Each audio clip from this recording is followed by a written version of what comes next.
ഹേ guys, welcome back. സുരാജേട്ടൻ്റെ പുതിയ സിനിമയായിട്ടുള്ള എക്സ്ട്രാ ഡീസൻറ്റ് എന്ന സിനിമയുടെ ട്രെയിലർ വന്നിട്ടുണ്ട്. നമുക്കതൊന്ന് കണ്ടു നോക്കാം. ആരോഗ്യ റെഡി? ബാ.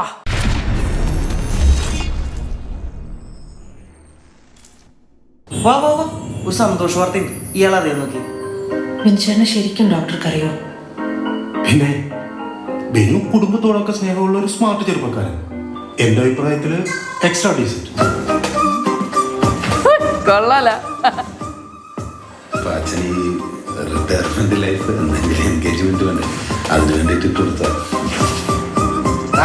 പിന്നെ വെളിയിലാരും നോക്കും. ഞാൻ റിയലിസ്റ്റ്. ഉള്ളിലിട്ടതറിഞ്ഞു. ഇനി ഉള്ളിലിരിപ്പ് കൂടി അറിഞ്ഞു കഴിഞ്ഞാൽ ബാക്കി പ്ലാനിങ് പരലോകത്ത് വെച്ചാണ്. തുടക്കത്തിന്റെ ഇച്ചിരി ബുദ്ധിമുട്ടേ ഉള്ളൂ. സ്വന്തം മകന് വേണ്ടിയിട്ടല്ലേ. ഒഴിവാക്കപ്പോ ഒന്നും നടക്കില്ല ചേട്ടാ, ഒരു സംഭവം നടക്കില്ല.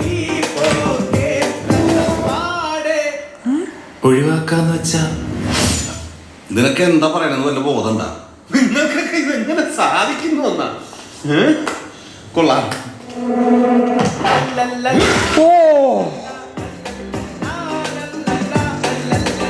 അവനെങ്ങാനും പഴയതുപോലെ ആയ നമ്മളെ കാര്യം തീർന്നു. പിന്നെ നമ്മൾ പ്രേമിലുണ്ടാകും. പക്ഷെ എന്ത് തേങ്ങ സംഭവിച്ചിട്ടാണെങ്കിലും ആ ചെകുത്താനെ നമ്മൾ കീഴടങ്ങരുത്.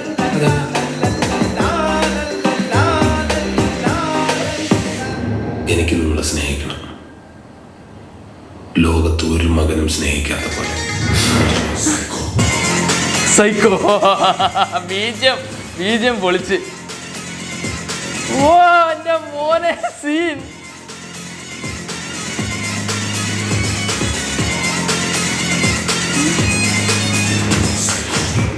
സത്യം പറയാലോ, ബിനു മാത്രമല്ല നിങ്ങളുടെ കുടുംബം മുഴുവൻ എക്സ്ട്രാ ഡീസന്റ് ആണ്.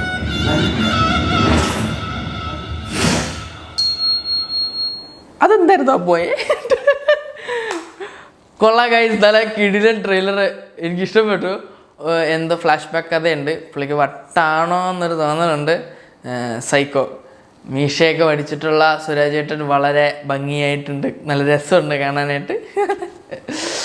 അപ്പോൾ എന്തോ വലിയ ഫ്ലാഷ് ബാക്ക് ഉണ്ടാവും. എന്തെങ്കിലും മെൻ്റൽ ഹെൽത്ത് ചെറിയൊരു ലൂസ് എവിടെയോ ഉണ്ട്. ആൾ പക്ക നല്ല ഷമ്മിയെ പോലെ ഒരു സൈക്കോ ആയിരിക്കും. എന്തായാലും സുരാജേട്ടൻ്റെ ഒരു കിടിലം പടമായിരിക്കും. എൻ്റെ സൈക്കോ എന്ന് പറഞ്ഞൊരു ബീജം എനിക്ക് ഇഷ്ടപ്പെട്ടു. അത്ര നേരം ചിരിച്ചുകൊണ്ട് പല്ല് കാണിച്ച് ചിരിച്ചുകൊണ്ടിരുന്ന ആൾ പെട്ടെന്ന് നിങ്ങൾക്കൊക്കെ ഇങ്ങനെ ചിന്തിക്കുകയും ഇങ്ങനെ എന്ന് പറഞ്ഞാൽ കസയെടുത്ത് അടിക്കണം ഷോട്ട്. അത് കൊള്ളായിരുന്നു. അത്ര നേരം ചിരിച്ചുകൊണ്ടിരുന്ന ആൾ പെട്ടെന്ന് അങ്ങോട്ടേ ചിരി ഇല്ലാണ്ടായിപ്പോയി. കൊള്ളായിരുന്നു. അപ്പോൾ സിനിമ കുറച്ച് വെറൈറ്റി ആയിരിക്കാൻ ചാൻസ് ഉണ്ട്. എൻ്റർടൈൻമെൻ്റ് ആയിരിക്കും. അപ്പോൾ കോമഡി എൻ്റർടൈൻമെൻറ്റ് സംഭവമായിരിക്കും. അപ്പോൾ നമുക്കത് വരുമ്പോൾ അറിയാം. ഡിസംബർ 2022 ആ സമയത്ത് അങ്ങാണ്ട പടം റിലീസ് ചെയ്യുന്നത്. അപ്പോൾ നമുക്ക് തിയേറ്ററിൽ പോയി എൻജോയ് ചെയ്ത് കണ്ടു നോക്കാം പടം എങ്ങനെയാണ് സെറ്റ് ചെയ്ത് വെച്ചേക്കണെന്ന്. അപ്പോൾ ഗൈസ്, അതാണ് നമ്മൾ ഇന്നത്തെ വീഡിയോ നിങ്ങൾക്ക് ഇഷ്ടപ്പെട്ടാൽ എല്ലാവരും please like and share and comment and subscribe it. Okay. അപ്പോൾ ഗൈസ്, അപ്പോൾ എല്ലാ എക്സ്ട്രാ ഡീസൻറ്റ്മാർക്കും ബൈ ബൈ.